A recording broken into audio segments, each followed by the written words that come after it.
Hi YouTube, welcome back to my channel. Quick look, I always say quick, don't I? And it isn't always, but my attempt at a quick look at my picks from this year's Dior Holiday selection. I have had these for a while and the light hasn't been good enough for me to show them, or I hadn't felt that I'd used particularly the eye palette, because that's what the major purchase for me was until the last week or so. So without further ado, my picks were one of the two eye palettes, Quince, and one of the lipsticks in the holiday edition. There are two eye palettes. Again, I've forgotten what the other one is called. This one is Starlight or Moonlight?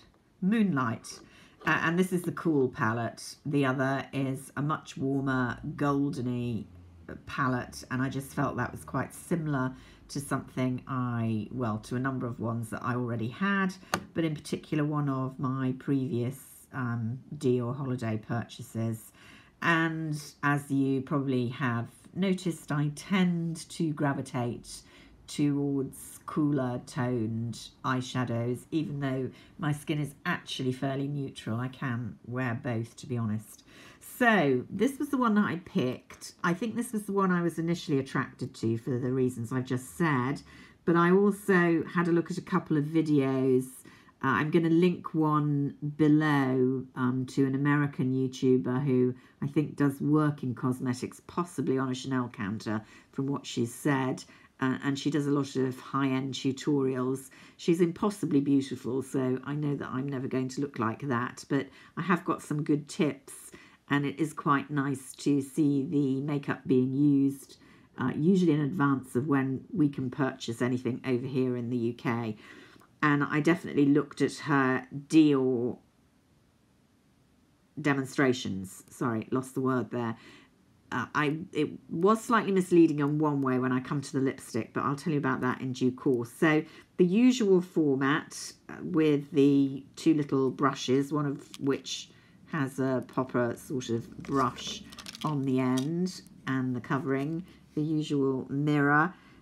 Feast your eyes there on the beauty of the engraving, although it's called Moonlight, due to the colours, no doubt. Beautiful starbursts. These are all shimmery shades, and they're very shimmery, but I thought that would not be a problem. I have worn this.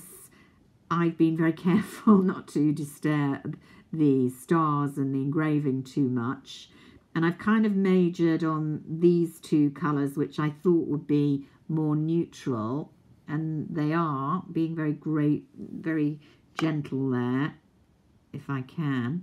You can see the taupey colour, fairly standard Dior taupe. They do this quite a lot. I really like it. This is the sort of colour I wear day in, day out, but I would have to admit there's perhaps nothing special about it. But then in a palette you want, I always think, a mixture of the special and the unusual, and the ones that you wear very regularly and know how to use. This pinky shade, very, very pretty, very, very gentle. I really like it. I'm not sure if it's different enough from other versions I have. Particularly, I'm thinking of a Tom Ford palette that I currently have, and which I know is going to be repeated fairly soon in the new range. So I'm pretty much guaranteed to buy it, and that has a kind of cooly pink in it as well. So yeah, then beautiful, bright, blinding silver there. So you can see it's quite a pale trio really, but I think it does do a very pretty party look, although you might need to supplement with a more basic cream or matte shadow underneath, just to give a bit of contrast. Here's the dark one, which, as you know, I'm always less likely to use, but it's not too in your face as a dark colour to add a bit of depth to a look. And then the less blindingly white silver in the middle. I'm not sure if I've actually used this one in a look, which you can see is, it has the more grey undertone than the kind of white silver, although I think they look pretty similar on. This one, you know that I do like quite a bright white in the inner corners to just lift where I'm very dark there.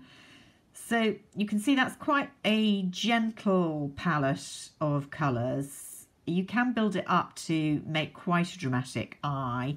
Where I'm struggling is to use it at all in the day, but that's probably not what it was intended for.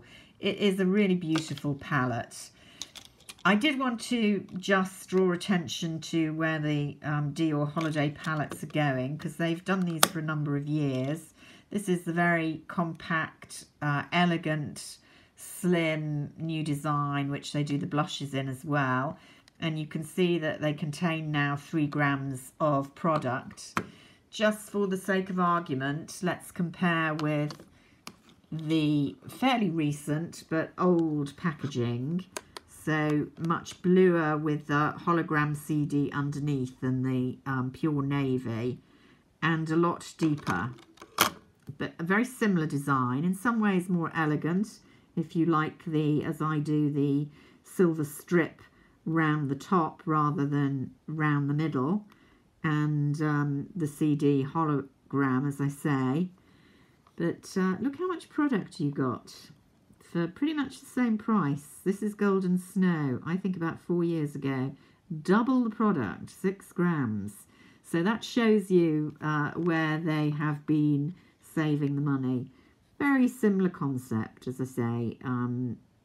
A bit more variety in this particular palette. That remains one of my favourites, because although none of these are matte, they're kind of satins and glitters, there's more variety and texture in this palette. And of course you've got the quite warm gold with the much cooler tones, and these two, the kind of peach and the more purpley pink, make a really, really pretty eye combination. So this is one of my favourite party evening out palettes that I've kept and worn for a number of years, and plenty of products still there, just as pretty when I first bought it. So interesting that. The lipstick I really bought, there were a couple of reds, and Dior is as famous for reds as Chanel is. I didn't feel I needed another red. I wanted to buy into this pretty band and just have another product from the holiday selection. This one, which is called Promenade, was being worn by the YouTuber I was talking about, and it looked really, really pretty. A very delicate pink on her lips. I have to say, it doesn't look the same on me. It's a much kind of rosy and neutral. I was quite surprised when I saw it in person. I bought these on the internet, so not in the store. It was kind of darker than I expected. There's little love tattooed on. Where can I put this? Let's try there. So you can see quite a deep rosy shade, fairly neutral with a bit of shimmer in. I like it, but I don't really love it. I'm not sure I would have bought it if I'd tried it out, as I should have done at the counter.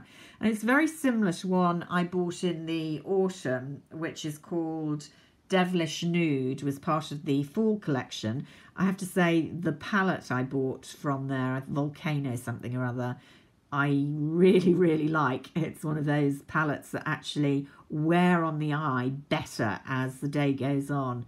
Fantastic palette.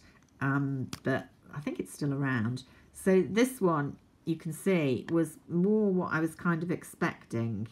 A peachier shade than the Christmas one. And looks a bit more orangey there, but actually is a bit more flattering on my lips. I think lipstick's difficult because it does tend to depend a bit on your own colouring and the heat of your body and so on and so forth.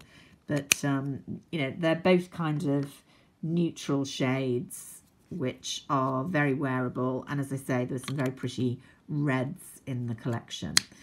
Nail polishes as well, slightly strange mixture of the vampy, the glitter, and baby soft pink, I guess, to fit in with the more gentle tones of this Moonlight palette than the more golden one. Very nice presents, I always think, those nail polishes in the round bauble type packaging, but I now just buy, by and large, Chanel, as you know.